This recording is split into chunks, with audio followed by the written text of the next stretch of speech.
Pasangan artis Shireen Sungkar dan Teuku Wisnu menceritakan kesakitannya ketika terpapar COVID-19 atau virus corona. Mulai dari demam tinggi, batuk, kepala pusing, badan lemas hingga tak merasakan rasa berbagai jenis makanan. Melihat kondisi suaminya, Shireen Sungkar menyuruh Teuku Wisnu untuk melakukan swab antigen. Namun Teuku Wisnu saat itu menolaknya. "Aku tolak, karena aku kira itu tifus. Karena aku tuh sering begadang.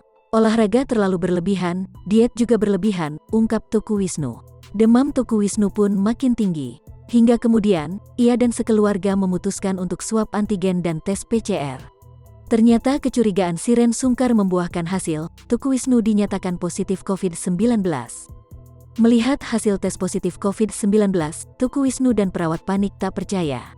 "Serius Mbak positif?" "Mbak perawatnya langsung panik, akunya kikuk," ujar Teuku Wisnu. Beberapa hari setelahnya, giliran Shireen Sungkar ikut positif COVID-19 karena tertular dari Teuku Wisnu.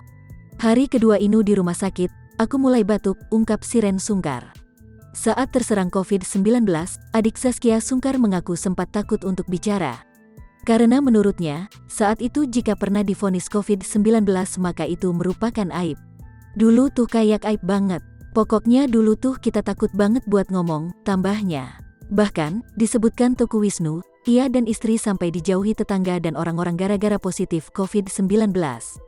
Suami Shireen Sungkar pun menceritakan bagaimana dirinya dijauhi orang-orang setelah sembuh dari COVID-19. Apalagi ketika dirinya sedang sholat berjamaah di kantor. Pas lagi sholat berjamaah, makmumnya pada sholat di sebelah kiri semua.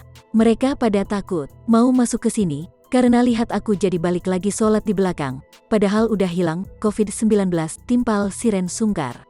Pengalaman yang dirasakan Teuku Wisnu dialami juga oleh Shireen Sungkar. "Waktu aku sembuh berapa minggu, ketemu sama klien. Ngobrol-ngobrol terus aku bilang aku baru sembuh. Dia langsung mundur," papar Shireen Sungkar. Seiring dengan tersedianya vaksin dan pengetahuan masyarakat soal bahayanya COVID-19, Shireen Sungkar menyesal pernah merahasiakannya.